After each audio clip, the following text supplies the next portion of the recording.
happy hump day, and it is the Wednesday before Thanksgiving. We're super excited to see you guys. I cannot even tell you how excited I am about this cool weather. I don't even want to hear any whining about the weather. It's wonderful.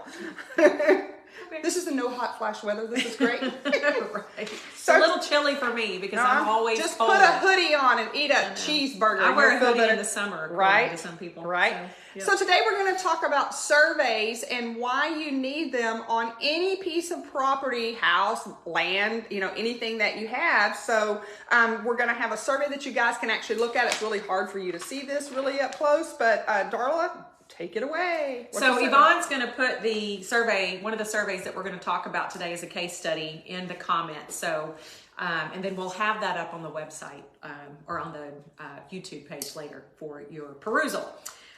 So like Judy said, today that we're going to talk about surveys. What are they and why do we need them and when are they required, basically? So a survey is basically a sketch drawn out from a surveyor based on the meets and bounds that is listed in the courthouse. So there are items listed in the courthouse with the property ID, no matter if it's a big tract of land or it's been a big tract of land that's been broken out, or if it's in a subdivision, or if you're in a rural area in a small community there. Every property has a meets and bounds description on it. Sometimes it can vary depending on how you bought the property. So if you've bought it with a general warranty deed or a special warranty deed and you've used a lender, you're going to be required to have it there. If you've used a quit claim deed, which we strongly do not suggest ever, you may not have property descriptions because a survey probably wasn't required on it. So the survey is going to include items such as your boundaries, where the property boundary lines are based on those meets and bounds. And what a surveyor is going to do is, based on those meets and bounds, he's going to come up and he's going to put pins down. It's done a lot differently now than it was 15 or 20 years ago, where a lot of the properties are done electronically from satellite images. So they're going to place pins on the corners, and from those pins, they're going to mark off and show you on the sketch where those lines actually are. And Judy will show you on one that she's got today, sometimes they're not always straight lines. Sometimes they follow creeks. Especially if you're out in, big property and you're not in a neighborhood, they're going to follow creeks. They're going to follow landlines. They're going to follow somebody else's property that was put off into your property. Maybe the original owner kept a section out of the middle of it, or they sold off parts. And we'll talk about it can get complicated. When she's saying pins that are set, know that these are underground and they're finding them with a metal detector. So key is that they put the orange flags or stakes out there, and believe it or not, you have to ask for those now. Sometimes they do, but you want it at your corners, and like she said, they're not always square. You've got all kinds of corners, multiple corners. Right. And if you have a huge tract of land and one side of it is 2,000 feet, I want more than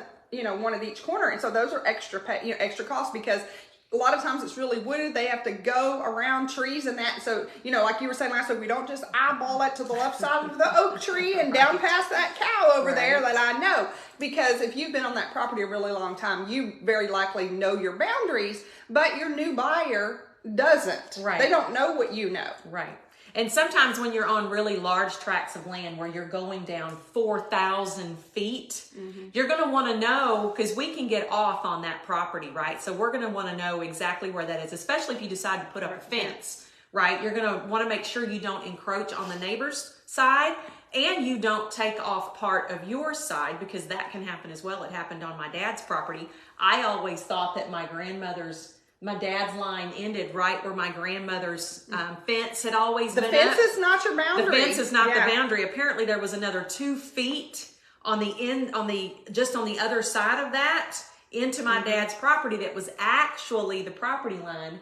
And when he showed it to me, he's like, don't mow past that. And so we had another 2 foot all the way to the fence that was actually the neighbor's property. So what happens, that's a very good point, Donna. Lots of family members are side by side and they don't care. They're like, oh, put your fence here, put your fence there, it's no big deal. I live next door to my mom and dad. And then all of a sudden, you want to sell one of them, and all of a sudden, now it's a problem because you're like, I don't care if you put the fence there, go ahead. And then the fence is on the wrong property. So keep that in mind, even when you're, because I think that's actually becoming very common again, that people are looking to buy land and share with their mom, their dad, their children, or whatever. So if it's separate parcels, try to stay on boundary with that, and that your house is on that property, that lot number, instead of right in the middle split. You know, it can get kind of complicated. So just want to throw that in there when you're doing fences or anything else like that. So the survey includes items such as the boundary lines.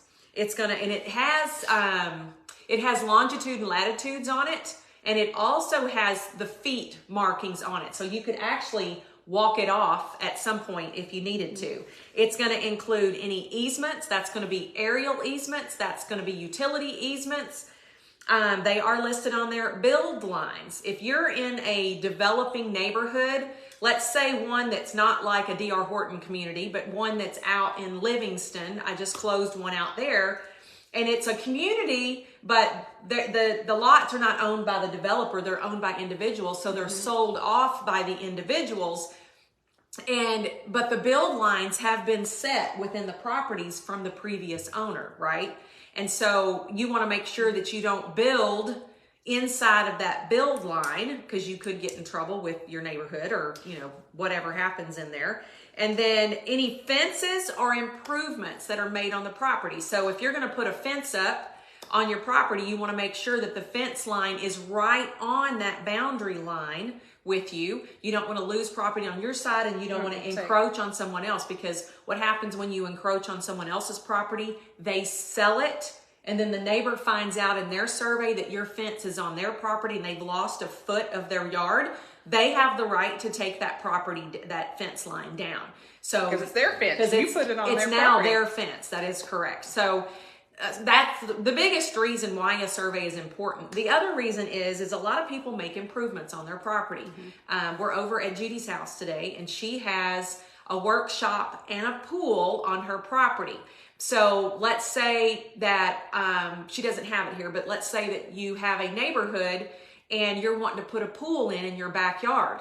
The one thing, if you know this going into the property, that you're going to want to put an improvement on it, like a back patio or concrete, you're going to want to concrete the whole backyard, or put a pool in. Tell your realtor. You're going to want to know that ahead of time, because a survey is necessary to make sure that you don't put your pool or any permanent items inside that easement. Most easements in a neighborhood, if you have a back neighbor, are 14 feet. Usually 7 on your side and 7 on their side. Yeah, it depends on, most are in the backyard, some are in the front yard. Some are in the front. And it just depends, like in the front yard, you got this big, ugly electrical thing in your front yard. And if you're in the backyard, it can encroach on where you want to pool. And then if you're on a main road where you've got that nice brick wall because you're backed up on a main yard, that can even be further. So it's very important, if you are thinking you're going to build a pool, specifically a pool in a neighborhood or anything else. Right. Yeah, it can be temporary. You can put a flower bed out there. You can put a flower bed out there. You can put something wooden, something that if the utility easement's going to be like your AT&T, it's going to be your electrical lines like Entergy or something like that. It could be CenterPoint Energy somewhere. You're going to see those easements run potentially along the fence line. You're going to want to know where those are, because when a contractor comes in, they're going to ask for that survey, because they're going to make sure that they're not going to pop into any AT&T, Entergy, or CenterPoint gas lines. That's right. And when you're out on acreage, that's important too, because you may not realize what someone else has done on the property prior to you. The survey will also tell if you're in a floodplain. A lot of larger tracts, you can be partially in a floodplain, and when you find out you are, you want to try to put your house not in the floodplain. If you do, you need what's called a thank you. I was going blank. You saw me going blank. That tells you how far up you have to build. So if the front right corner is in the floodplain, just build back a little bit. Like in my neighborhood, we have a setback of 125 feet. Any community that has custom homes on acreage, they're going to set you back so many feet, because they don't want all the houses up against the road. That's the whole idea, is that you're on property. So there's a whole lot to ask about that. If you think you're in this is a little bit of HOA/survey. So say you're in the Commons like I am. A lot of people, can I work out of my house? Well, you're not really supposed to have a business, like people coming in and out, but obviously I'm a real estate agent. I can work out of my house, but people do things in their shop and different things like that. You're not going to see 18-wheelers pulling in, but those are questions you need to share with your realtor, because you could get down like, I didn't know I couldn't do that. Well, if you don't share that with us, we can't educate you on what can and be done. Also, like I said, the aerial easements are on there. So if you're looking at putting up a pretty tall workshop, you're going to want to make sure that your building doesn't go into those aerial easements there, and they do exist. Yep. A survey, it's a very important document when buying or selling a home, because it clearly defines your boundaries and the proper use of the property. So you want to make sure that you have a current one. So how do you know that you have a current one? Typically, when you purchase a home or you put a contract on a home, inside the contract, we actually ask for a copy of the current survey along with the T47. There are specific timelines in which those have to be delivered, or someone has to pay for a new one, okay? So with the survey itself and the T47, that T47 tells the lender and the title company that there have not been any permanent improvements made to the property. No barns put on it, no well houses erected, no pools added to it. You haven't added a room to the house. All of those things are improvements that the lender and the title company are going to potentially be issuing insurance on. So they want to make sure they have an accurate and correct assessment of what is actually on that property for those purposes. So if you got a survey, a lot of times we'll give it to them for boundary purposes, and I'll say, hey, you can see that there's no pool on this survey and there's a pool in the backyard. I'm giving you this for reference so you can see the boundaries, but you're going to have to get a new one. Right. Or if they don't have one at all, that's okay. You just know right off the bat you're going to have to get one. And it's generally a buyer's expense, because the buyer, everything's negotiable. Generally buyers, because the buyer's the one who needs it. Buyer's the one who needs it, yeah. The seller isn't very concerned about whether or not you have the property. Now, I will say on larger tracts of land where they've gone out in the country and they've had 200 or 300 acres, and the seller has decided to split those up, the seller will usually go in and divide that up themselves and have the surveys done so people will know where the boundary lines are. Right. So that doesn't, but if you're talking about a neighborhood or a small community, small rural community, you're going to want to make sure you have that. Like Judy said, it's always negotiable in there, but since the seller is leaving the property, the buyer usually wants to make sure that their survey is correct. They've hired the surveyor. They're confident that what they've been given is correct. So let's talk about. Also, if it's a large tract, I personally am looking at a large tract. We know that. I'm going to walk that I'm going to be there with the survey so I can lay my eyes on and be like, oh, I thought it started over there. And it doesn't. You don't always know that. And that's why when I get an appointment to list raw land, a lot of times it says TBD, to be determined, Smith Street. And I'm like, okay, we got a house on either side of this, or are we just looking at one long road with nothing but trees? And I'm like, well, I can see. I don't know exactly where I start and stop. Right. So it's super important. Yep. So let's talk about cost. Typically, a survey is going to run you in a neighborhood. Right now, they're running $500 to $600 on a decent sized lot. If you're talking about something with acreage, an acre, 2 acres, we're talking $1,200 to $1,500. And what affects that pricing? Has it been surveyed before, like Do it they is, have or is it something cut to out come off of? Yep. Is it fully wooded, where it's just so thick you can't even walk through it? I'm looking at property, I'm like, I can't even walk on that. Well, and I will say, if you have a survey in your hand but it isn't current or it has had improvements, there's a seal at the bottom of it that you can actually call that survey company and ask them to go out and update the survey. Yeah, it's easier if they do it because they've already been out there. They've already been out there. They know where the pins are. They've got it in their records. And sometimes they will discount that strictly because they're not having to run all of the lines. Start it again. And start completely from scratch. So keep that in mind if you are asked to have to And believe it or not, surveyors are few and far between. It's not like, there's one on every corner. There's a whole lot of real estate agents. There's a whole lot of lenders. There's not a whole lot of surveyors. We pretty much, 6, 7 of them in our entire, Northeast Houston, Montgomery County, San Jacinto Polk. So we have to do it when we're asking for a survey. Sometimes it can take weeks to get it. Number one, it takes a long time to do it, but they're on a waiting list. This takes a hot minute for them to do it. It's not simple. So it can take a while, mainly because if they're running heavy on appointments. Yeah. Number one. Number two, if it's a large tract of land, they're rural. Hey, Lisa. it's going to take a while to turn those over. So survey, do I have to buy one? Depends. So if you're financing the property, yes. Your lender is going to require a new survey on the property. They want to know exactly what is on that property. Because they're the one financing. They're the one money. financing, and the lien is with the lender. Right. Okay, so they're going to want that. If you are purchasing it as cash, you don't have to have one because there's no lien against the property. However, if you want to ensure that you have the proper boundary lines and you know where the easements are, you're going to want to purchase a survey. There's really no reason not to have it. Why would you not There's not. have it? And so you say, okay, this survey is only 3 years old, Darla. Do I really need it? There's no improvements on it. They've signed the T-47.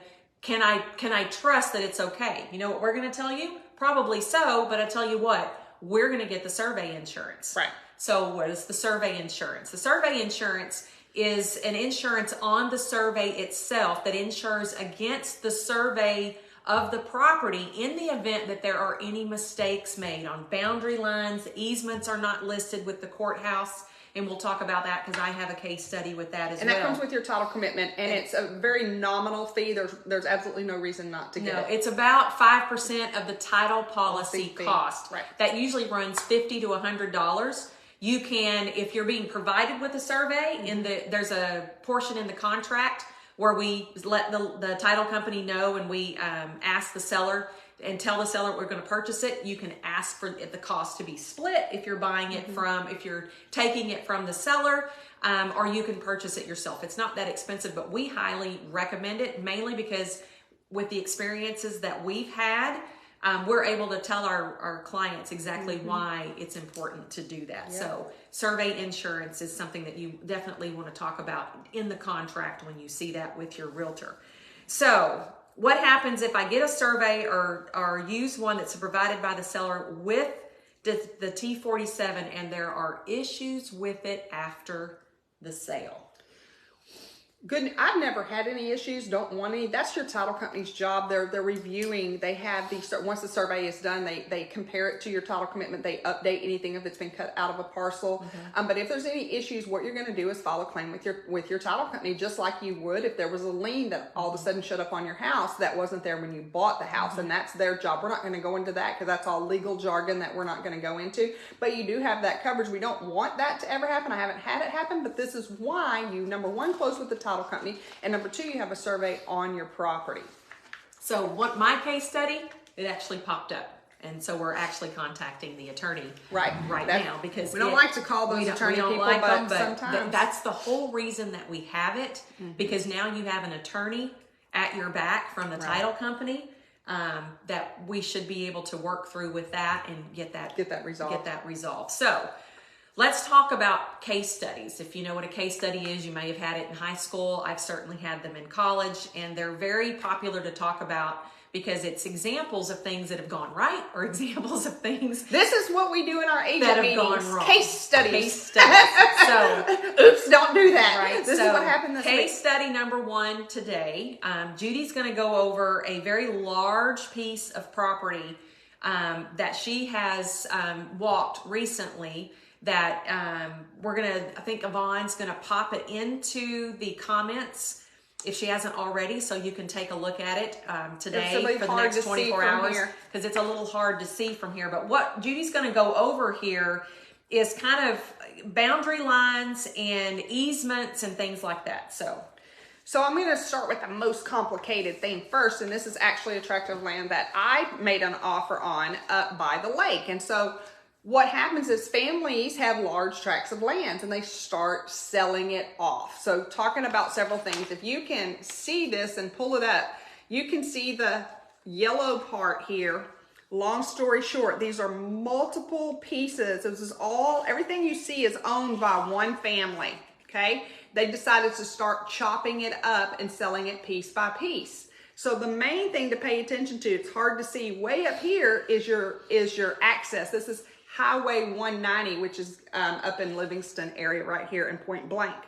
If you notice, it comes around this way. Long story short, you probably can't see it from here, but this piece of property and this piece of property and this piece of property don't have access to Highway 190. So we just talked about your access and easement. So when you start chopping up large pieces of property, this is 109 acres, this is 67 acres, this is 56, this is 35. The big question is, I can chop it up and sell it, but how are these individual people going to access the property? So in order to access it, this particular 100-acre property had to buy 10 acres over here to get access to. Otherwise, they're trying to come from here to here, and you can't tell it from here, but this is about 6,000 feet. So, you know, you get really complicated on here.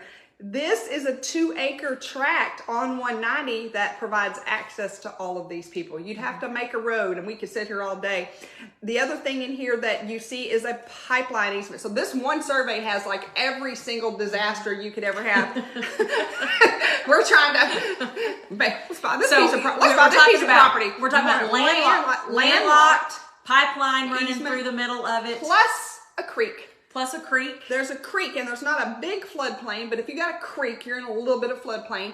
And so you have to build a bridge. It's so deep that you can't even ride your four-wheeler in it because it's deep and narrow kind of thing. So you have to put a bridge in. So long story short, we had to puzzle piece this together of how we're going to make an offer and how we're going to get access. And the other orange part down here as well, there's 2 acres back here. We can get access from the back side. I mean, I feel like I need an engineering degree to do this piece of property. And will that person sell it? So it can be done, and believe it or not, the agent that was on the other side, very good. They do ranches and stuff, and Darla and I sell property all the time. We do this, but this was a little bit complicated, and I had to go through it several times to understand it myself. Some of them have timber exemptions on them. Some of them have wildlife exemptions, ag exemptions. Bees are an exemption, in case you don't know that now. Bees are an exemption. Right. So this was very, very complicated. So when you're looking at large tracts of land, slow down. Make sure that you understand all these easements and how you access and blah blah blah, because it can get really complicated with that. Right. So you do something easy. I wish. I know this one was. I've got a couple for 2 reasons why you purchase the survey insurance. One was I closed a home out in New Waverly. It was a new build on a piece of property that somebody had bought, the builder had bought out in the middle of, Cold Springs somewhere. And he was a builder, and he constructed a home on this property. And the time that my clients bought it, it was being finalized. So there was a lot of headaches going on with making sure that they did everything right with the way that my client was wanting. We had inspectors through there. Codes were, were being brought up and things like that. We closed on the home. We had a survey done on the home, provided at closing. About a week later, my client is looking at putting up a fence to separate him from the neighbor, because it was just one big tract of land that this guy put several houses on. So he wants to put up a fence, 6 foot, 8 foot fence to separate him from the neighbor. He gets out there with the fence guy, and the guy says, "Show me your survey." And come to find out, the survey wasn't accurate because the builder went in after the closing and recorded the easements on the property. So the survey was not correct. And therefore, my client either had to encroach on the neighbor's property, which they didn't want him to do, or he had to lose several feet inside of his property just so he could have a privacy fence along there. Because in the event that someone comes through there, they're going to tear that fence up if they have to get to the utility easement. So the survey coverage on there went through, and we helped to rectify those issues. The biggest one that I want to talk about today is I have a property out in New Caney. You just got all kinds of problems. Oh, I know. It's what happens when you get out in the country. Yes, it's country Things problems. are not simple. It's not the city. Right. So you have to be careful who you hire as a realtor, because they have to know what scenarios you're getting into and what things to look for, because things are not cut and dry. Like you see it, you think it's real, or you're right, and it's not. Okay. So this one is a property out in New Waverly, and we are currently working back again with the title company. We closed it probably 8 months ago, And we found out after closing that there were some issues with someone who thought they owned the property. And I won't get into that. So when you've got people who've been around you forever and ever, like I said, my grandpa said my property, and then they get very stern and very ugly, and maybe a fence was put somewhere and they always want to go off to the fence line, and that's just not always the case. Well, we don't even have a fence line. Yeah. What we have is a person that sold off tracts of land years ago. Somebody thinks that they have a right to that property because it was part of their family.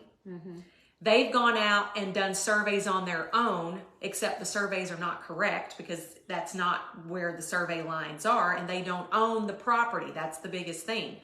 So we've got survey insurance, and we're now currently working with the title company and the attorneys to find out what's going on, because the neighbor has a quitclaim deed on his property. He was never given a survey. He was just told where the property lines were. Yeah, you don't do that. And now my buyer has come in and bought property between this neighbor and this neighbor. Well, this neighbor apparently used to own the property, or her parents. So you've got somebody arguing with you that doesn't even have a survey. That doesn't have a survey. And then they're sitting there marking their property lines. So my client's trying to put a fence up, and they're getting major hassle from the neighbor over here that's insistent on what property is his. The neighbor without the survey. The guy without the survey. So now we've had somebody go out and illegally trespass on the property that didn't realize that they were illegally trespassing on the property because somebody else has told the surveyor this is their property and they want it surveyed. And they've trespassed on the property, and now the lines are there. And so now we're squabbling over, potentially squabbling over what is correct, because we got a current survey and we got the survey insurance. We know what our property lines are, but we're having to squabble over it. You're having to fight the neighbors who don't. So that is a good reason, if you ever want to know, do I need survey insurance? How can I make sure that this survey is correct? Because even when you think it's correct, somebody else may say, no, it's not. Right. You may have it, but it's in people your around hands. you. Right. People around you. Right. And that's a very difficult and different scenario. It doesn't happen all the time. After 13 years, I think I've seen it all. Nope, here we go again. Something new.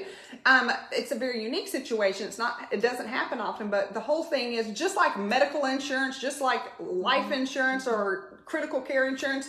You don't really know that you need it until you need it. It's one of those things. Everybody's like, I'm insurance to death. I can get that, but your survey of your land and your home is your biggest asset that you have. Yeah, I mean, that when you think about it, you are protecting the largest asset that you potentially own. Yes, absolutely. And you want to make sure that you have the rights that you purchased the property on, that you have those rights for, and you know the ins and outs of what you can and cannot do on your property, because it will certainly cost you money in the long run if you haven't taken care of it. So the takeaway today, what is a survey? A survey is needed.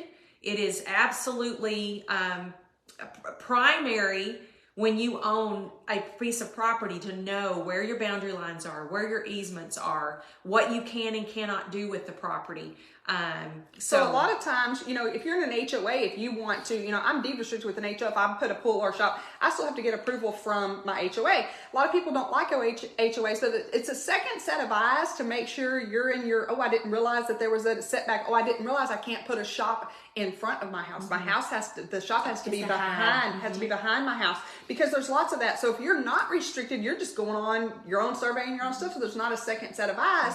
So make sure, you show your survey to whoever's building whatever it is you're building. And if you're remotely close, I just say stay off that line, 10, 20 feet. And if you have a build line, it's a little, line on that survey. There's lines and fences and different drawings on there. Just make sure, because I kind of have all that. I have a setback line, then on one side we have walking trails to our neighborhood, so I couldn't go far over this way. We had to put it and situate it on there when you're doing it. So kind of stake it out, then maybe have somebody come double check you to make sure you're not in your lines if you don't have an HOA who will double check you. Because man, once that building's erected and the concrete's poured or whatever.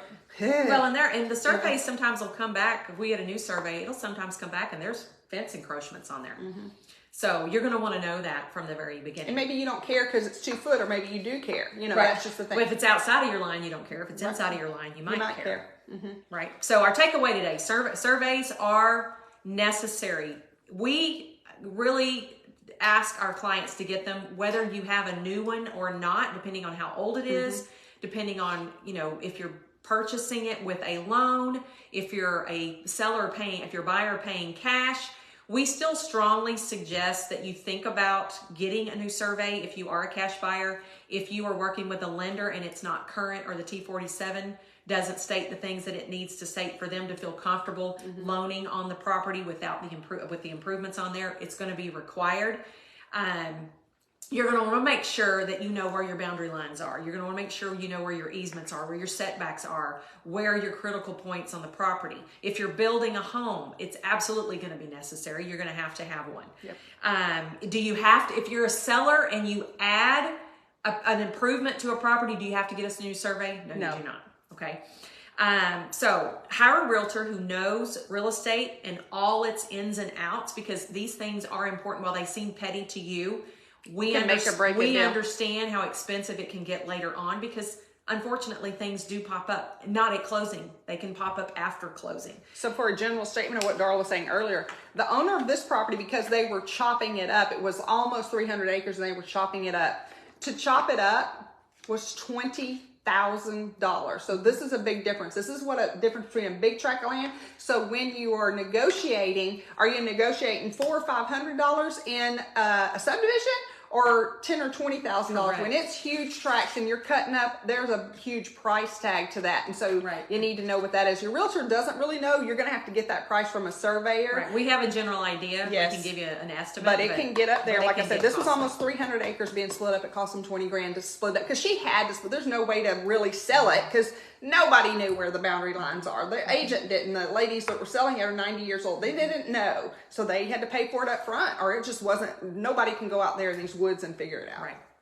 So biggest thing is, don't trust your largest asset to just anyone, especially hiring a realtor.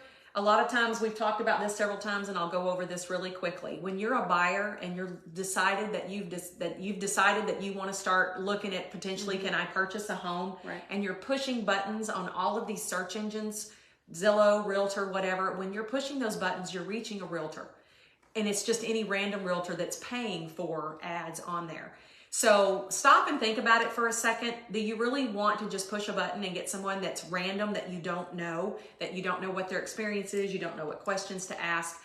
Make sure that you hire a realtor first. And these are some of the reasons why we talk about it is very important that you do that. When you're selling a home, yes, that's typically what a seller will do. They will search out, I want to sell my home. Does anybody know and so that's a great point. So, they always ask for references. Hey, I don't know anybody. Do you know somebody? Why do buyers just randomly click and get Jimmy Smith from, wherever, Texas, that doesn't even live here? Think about it in terms of the way that a seller would look at it. A seller is going to want someone that's going to get them the most value for their biggest asset. And they want someone that can get it quickly, can get it for the most money. Why on the buyer side would you not want to hire someone from the very beginning that can talk you through, okay, here's what the market's like. That is at no charge to you. Correct. I say hire, but it just means literally you're being represented, because the cost isn't on you.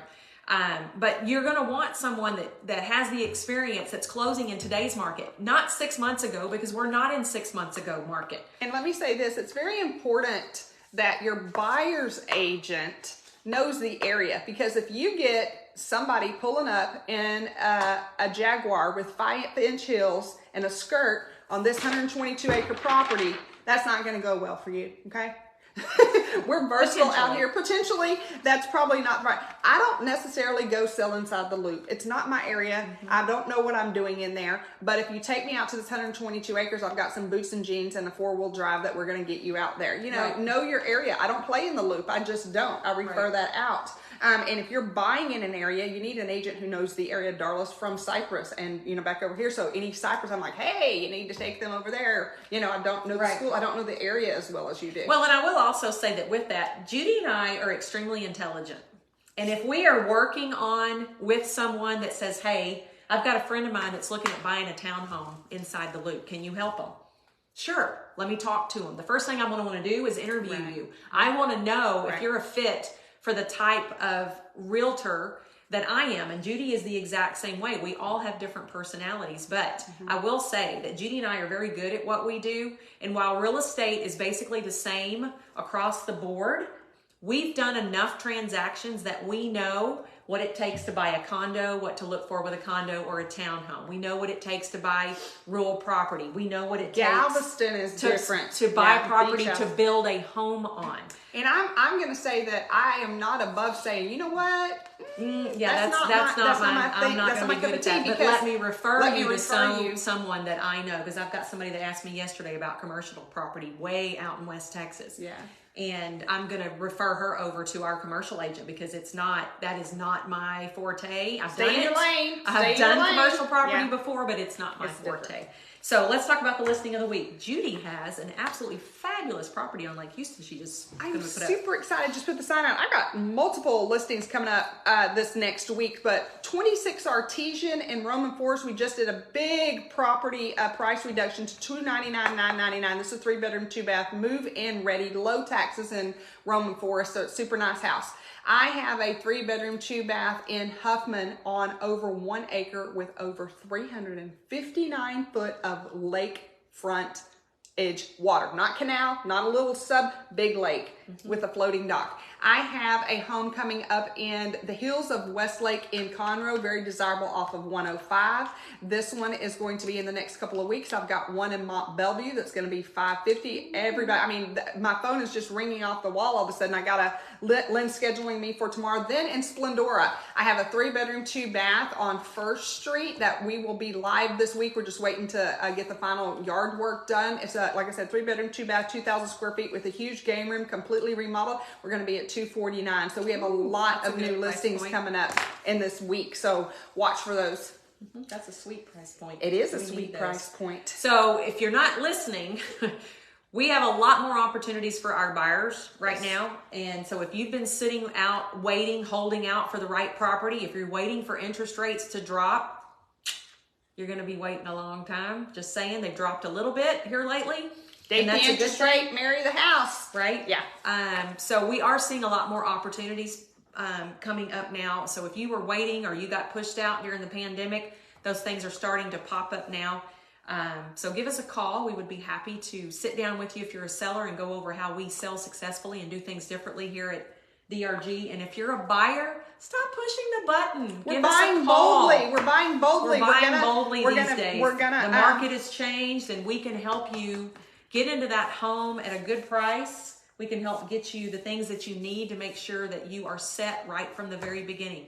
You guys have a wonderful week. Enjoy this weather. We will be here next Wednesday, even the Wednesday before Thanksgiving, and we're going to talk about everything we're thankful for. It's going to be a business conversation and maybe a little bit of thrown in there about other things that we are thankful for. We have a lot going on in our personal life that we're super excited about right now, and just a lot to be thankful for. So you guys have a wonderful week. I know it's going to be cool, so I hope you're outside with a fire pit and some hot chocolate with maybe a little bit of rum chata or Kahlua in it.